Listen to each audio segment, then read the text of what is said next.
So when we were having this conversation, we were thinking about how do we get into this conversation about what Hmong feminism is about, right? And you can't have a conversation around feminism without really clearly understanding the different forms of oppression that Hmong women suffer from. And those different, what does gender-based violence look like? How has patriarchy played out in our lives? And so some of the things that we thought about were these different forms of what we've experienced, and how has that shaped who we have become, and how does that shape us as feminists, right? The terminology of feminism, or even feminist. This conversation is really interesting to me because I feel like terminology feminism, many of your they're going to be like, well, that's not me, that's a term that's very related to white women, right? And so we talked about this and we said, okay, so before we talk about how did you become everything,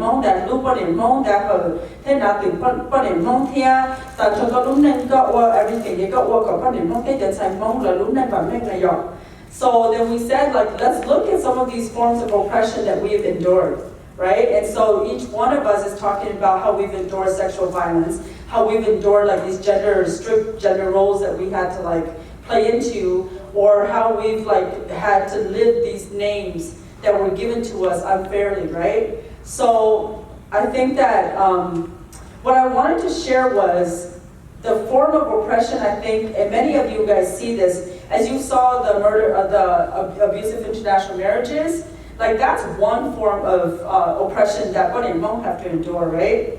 That's how I'm most experienced with in the last 20 years of what's I think that a long time ago, and Bo and many of the Minnesota people would know, I think when I first heard that she killed her 6 kids, I automatically, as a young person, believed that she was guilty.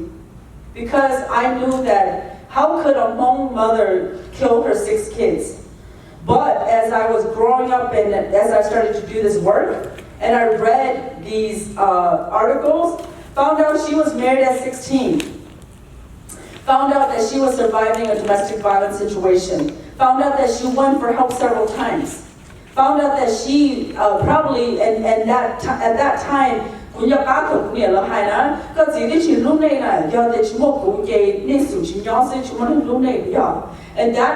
stayed with me. Your dad don't even love you, they're not going to take care of you. If I'm not alive, you all would just die with me anyway, because nobody's going to care about you. And what I remember to this day was, did she kill them because she actually didn't think that nobody would help love and raise them? So these were things that I actually thought about as I came into this work. And then that was the first case, and I said, had I been a feminist and had I had some analysis at that time, would I have said she's a victim? And would I have looked at that differently? And then as the years went on, and I remember doing the murder-suicide stuff, the reason why murder-suicide for Hmong women is really important to talk about is because it's the ultimate control. That's the ultimate control of patriarchy. And it's the ultimate violence against Hmong women. And so,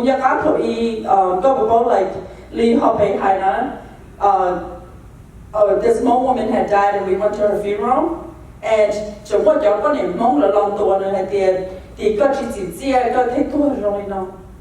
right? And then whoa. And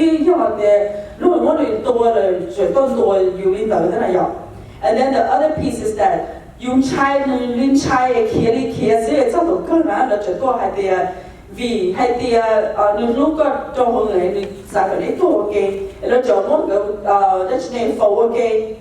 said, are you kidding me? In my lifetime, I ran from you, and now you're going to bury me in the same ground where he's at?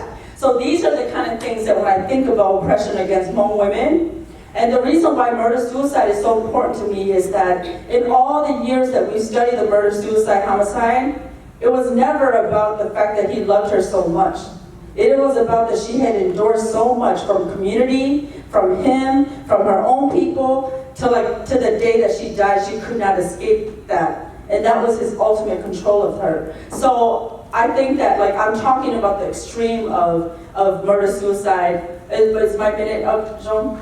Oh, okay.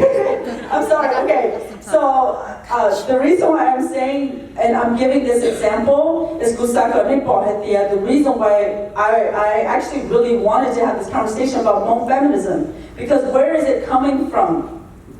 These are the different forms of oppression that we have survived. It is not about hating men. It is about what have we survived, right? And then, Chitalida, I'm just gonna say this, along the lines of murder-suicide, one of the things that I know, have known for a long time about,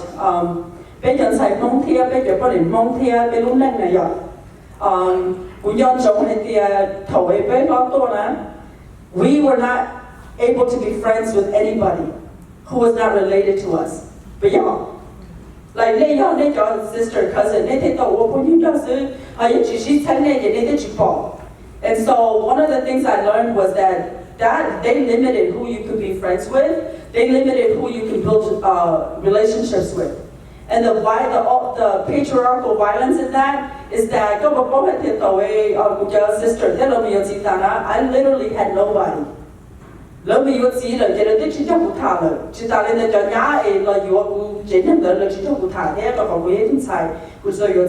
was like isolation after isolation. It was then on top of that, when your sister-in-law, I got born you are I got born that no one and your brother, and I need to put into you. Need more into support system, Vilika, your brother, and I don't let the song go to bed. It's all known that the bed and then it's more into none. And so then I learned, I'm like, God, the oppression of how we are supposed to be is so deep to the point where she has been family for 21 years and not even her sister-in-laws who were best friends with her could not talk to her after the day that she got divorced. And so I'm saying this to say that we had a really good conversation about why these oppressions matter and how it forms you as a Hmong person or as a Hmong woman to be a feminist, and what does that look like? And so I'm really excited about this conversation, as you all can see. And I've been thinking about it for a long time.